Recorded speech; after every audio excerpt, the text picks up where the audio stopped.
D'abord, pour les mots que vous avez prononcés, ça me touche, mais je vous dirais que souvent, par les temps qui courent, nous, banquiers centraux, nous passons plus de temps à expliquer pourquoi nous nous sommes trompés que peut-être de bien agir dans le bon sens de la conjoncture actuelle. Et puis, vous pouvez vous poser la question de savoir pourquoi c'est moi qu'on appelait à introduire un petit peu ces journées concernant cette transformation digitale, la concurrence, la compétitivité. J'y ai répondu par amitié vis-à-vis de mon ami Ahmed Rahou. Bien sûr, on se connaît, il a été banquier aussi.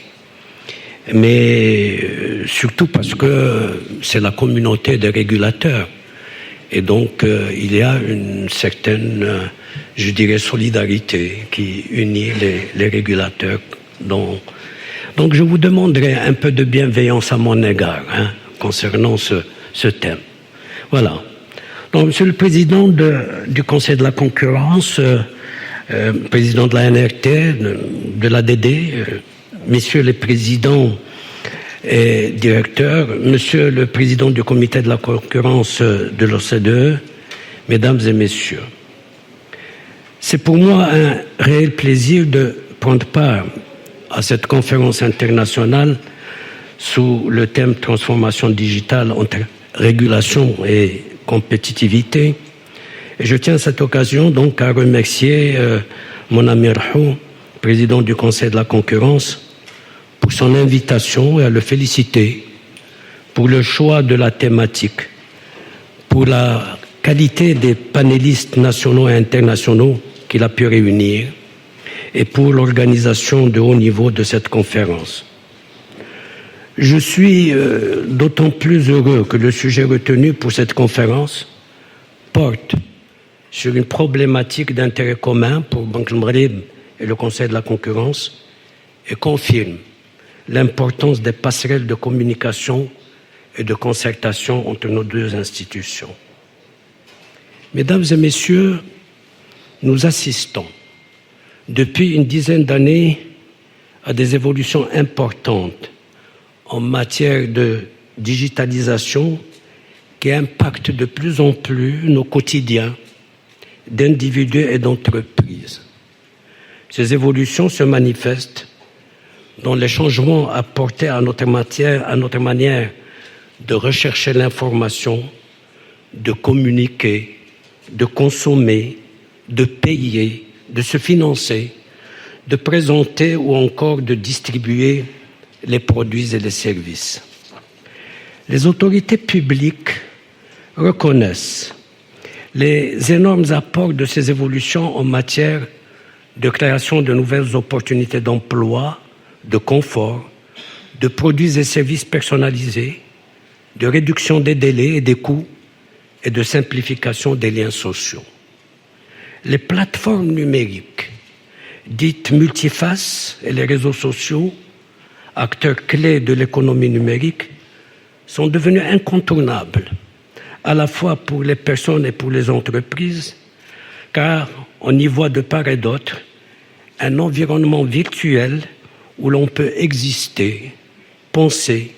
s'exprimer et consommer. Bien que de nombreuses caractéristiques du modèle économique de ces plateformes numériques ne soient pas nouvelles, leur combinaison,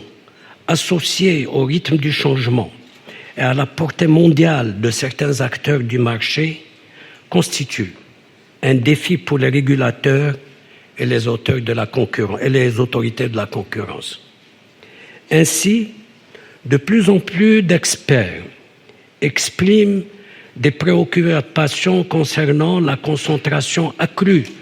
dans certaines industries, y compris technologiques, la baisse de la part du travail dans le revenu et les inégalités croissantes de revenus. Ils soulèvent également les risques liés aux technologies utilisées comme les algorithmes d'intelligence artificielle aux positions dominantes de certains acteurs du marché, pouvant donner lieu à des situations d'abus, au blanchiment des capitaux et au financement du terrorisme, à la cybersécurité et à l'atteinte à la protection des données personnelles. Certains appellent à la dissolution des plus grandes entreprises technologiques ou à leur régulation en tant que service d'utilité publique pour réduire les réseaux de concentration, les niveaux de concentration et diminuer et éliminer l'effet de levier du pouvoir de marché. D'autres observateurs suggèrent qu'il peut être nécessaire de partager les données, un atout central des entreprises numériques d'aujourd'hui, entre concurrents, pour surmonter les barrières à l'entrée et ou à l'expansion sur certains marchés, la donnée étant considérée désormais comme un actif stratégique et le développement des mécanismes de sa collecte et de son traitement ayant accentué les positions dominantes des géants du numérique sur différents segments d'activité. En revanche, d'autres soutiennent que les marchés numériques sont hautement concurrentiels, avec des investissements importants dans l'innovation, offrant aux consommateurs des produits et services de choix et de haute qualité à faible coût. Les décideurs et les responsables des politiques de la concurrence sont donc amenés à tenir compte de ces diverses considérations pour maîtriser les risques de la digitalisation sans compromettre les avantages qu'elles peuvent apporter, tout en tenant compte des évolutions rapides de la technologie. Mesdames et messieurs, dans cet environnement numérique complexe qui se développe à un rythme soutenu, les pouvoirs publics et les régulateurs doivent constamment s'assurer de la pertinence de l'encadrement juridique et réglementaire nécessaire pour garantir des conditions de développement saines. C'est donc dans ce sens que certaines juridictions ont décidé d'adopter des règles spécifiques pour régir la relation entre les plateformes et les utilisateurs. Je citerai en particulier au niveau de l'Union européenne le règlement Platform to Business, P2B, le Digital Markets Act, DMA, le Digital Service Act, DSA. Je saute un petit peu tout le référentiel de ces régulations. L'initiative New Deal for Consumers concernant une meilleure application et modernisation des règles de protection des consommateurs de l'Union européenne. De même, le Royaume-Uni, et dans le cadre de sa stratégie digitale post-Brexit, a publié en juillet 2021 son plan de réglementation numérique dans lequel il a exposé sa vision globale de la gouvernance des technologies numériques visant à promouvoir la concurrence et l'innovation, à assurer la sûreté et la sécurité du Royaume-Uni en ligne et à promouvoir une société prospère et démocratique. Ce plan a été accompagné par une vision pour le futur régime réglementaire de l'intelligence artificielle au Royaume qui sera favorable à l'innovation et adapté au contexte et par une réforme des lois en lien avec la protection des données. Par ailleurs, le Japon, à titre d'exemple, a adopté en février 2021 une loi sur l'amélioration de la transparence et l'équité des plateformes numériques. Cette nouvelle législation oblige notamment les fournisseurs de plateformes numériques désignés à œuvrer pour assurer la transparence et l'équité du marché du numérique, ce qui devrait préserver le droit de la concurrence. D'autres directives ont été adoptées en matière de gouvernance des données et de leur valorisation. Je cite le règlement européen général sur la protection des données personnelles et son équivalent, le PIPEDA, au niveau du Canada, la deuxième directive européenne sur les services de paiement, DSP2, et la proposition de directive européenne sur la responsabilité en matière d'usage de l'intelligence artificielle formulée en septembre dernier. Ces exemples illustrent la complexité des approches de régulation qui doivent combiner à la fois la promotion de la concurrence saine, la protection du consommateur, la protection des données, tout en préservant les avantages de la digitalisation dans un environnement globalisé et en pleine mutation. Mesdames et messieurs, à titre d'illustration, j'en viens maintenant au secteur bancaire qui me concerne plus directement et je l'aborderai sous deux angles. D'abord, l'angle de la transformation digitale et puis celui relatif à la promotion de la concurrence. En effet, le secteur bancaire a été l'un des précurseurs en matière de transformation digitale. Les banques ont entamé depuis déjà plusieurs années leur transformation vers le digital en adaptant leur processus pour répondre aux besoins pressants d'instantanéité et de rapidité envers le client.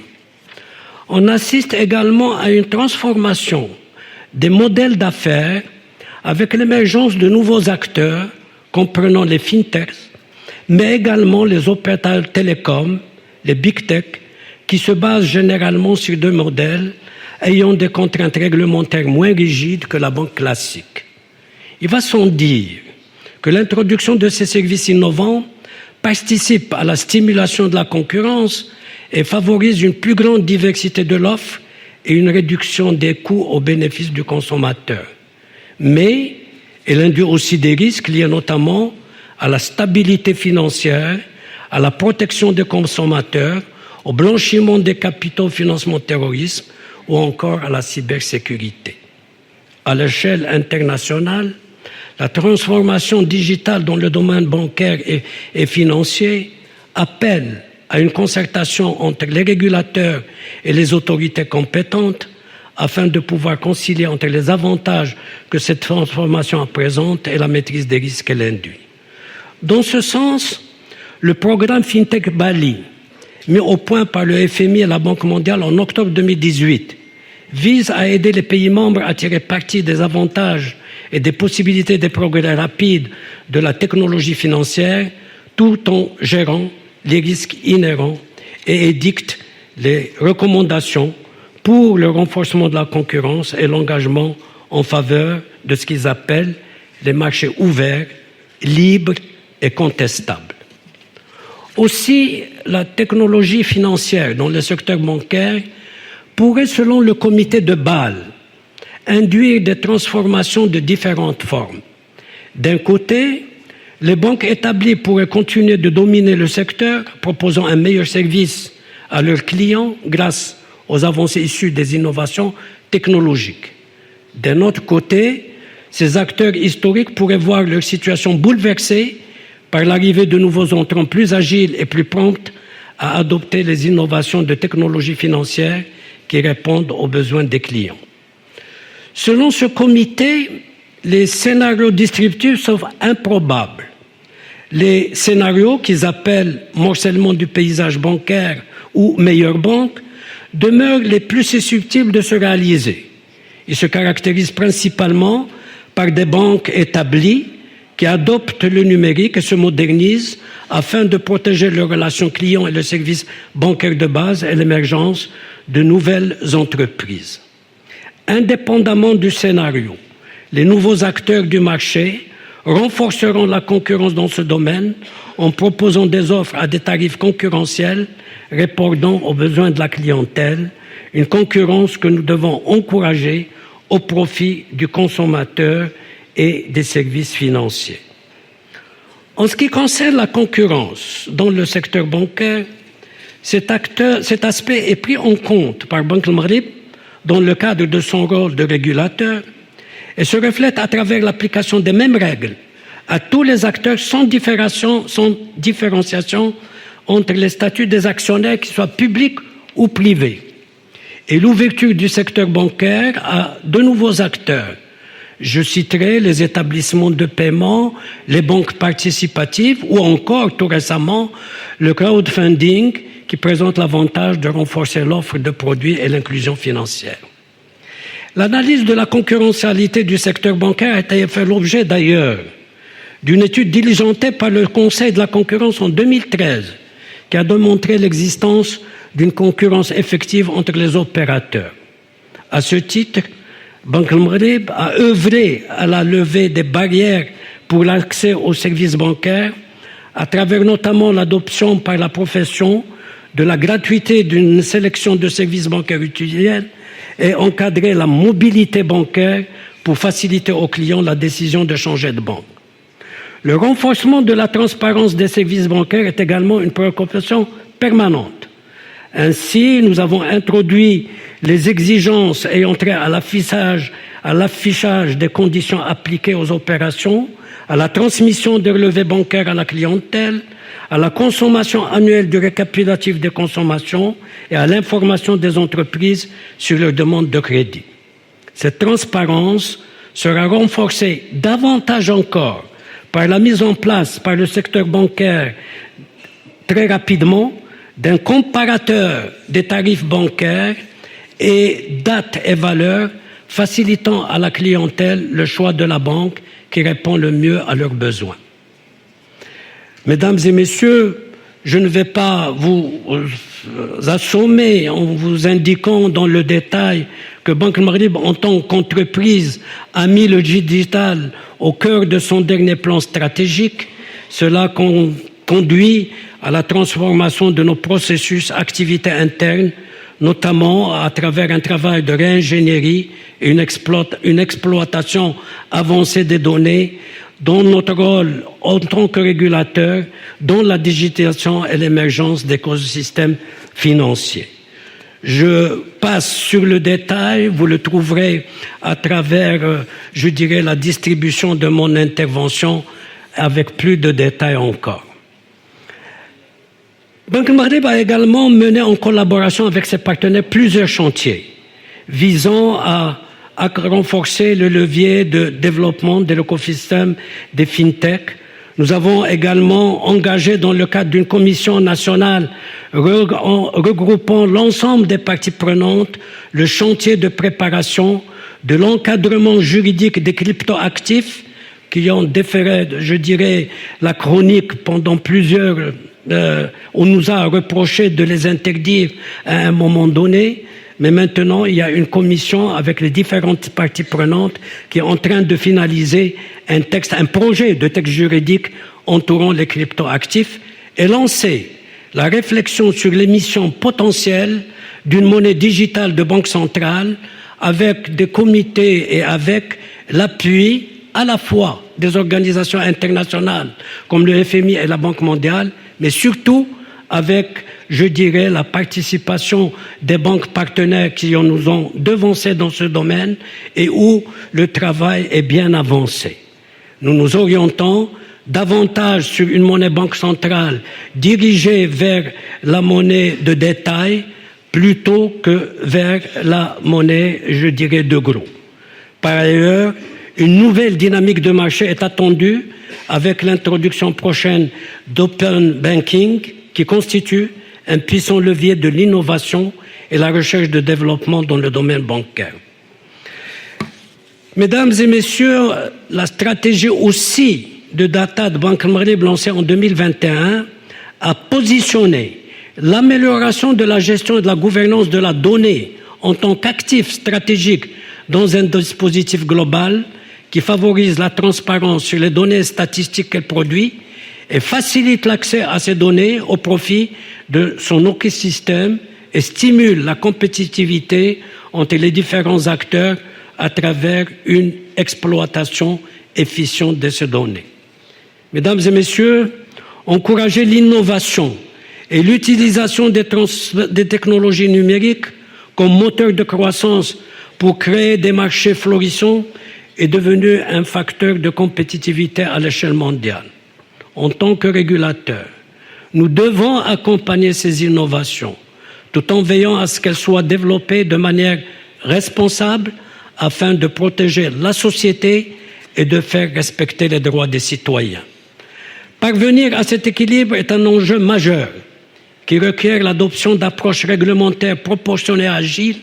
en simplifiant les procédures et en offrant clarté et confiance aux entreprises et aux consommateurs, ainsi et surtout une collaboration et une coordination étroite entre les régulateurs au niveau des pays et évidemment aussi à l'échelon mondial. Banque Maghreb et le Conseil de la concurrence se sont bien engagés dans cette voie. La concertation entre nos deux institutions consacrées à la fois au niveau de la loi relative au Conseil de la concurrence et la loi bancaire a été renforcée avec la conclusion en janvier 2020 d'un accord de coopération qui fixe le périmètre de collaboration et d'échange d'informations et prévoit un cadre de concertation et d'échange d'expertises dans les domaines d'intérêt commun. Dans le même sens, nous avons multiplié les accords de coopération avec les autorités de régulation et d'institutions nationales telles que la CNDP, la NRT, la NRF, l'AMC, l'INPPLC, la Direction générale de la Sûreté nationale, l'administration douane et aussi à l'échelon international, l'accord avec plusieurs banques centrales et régulateurs au niveau du secteur bancaire et financier. Je suis convaincu que les thématiques choisies pour ces 2 journées et les interventions des panélistes de haut niveau ne manqueront pas de fournir un éclairage sur les enjeux qui s'imposent à nous et d'enrichir à la fois les débats et les réponses appropriées. En souhaitant plein succès aux travaux de cette conférence, je voudrais m'excuser d'avoir peut-être un petit peu long et vous remercie de votre aimable attention.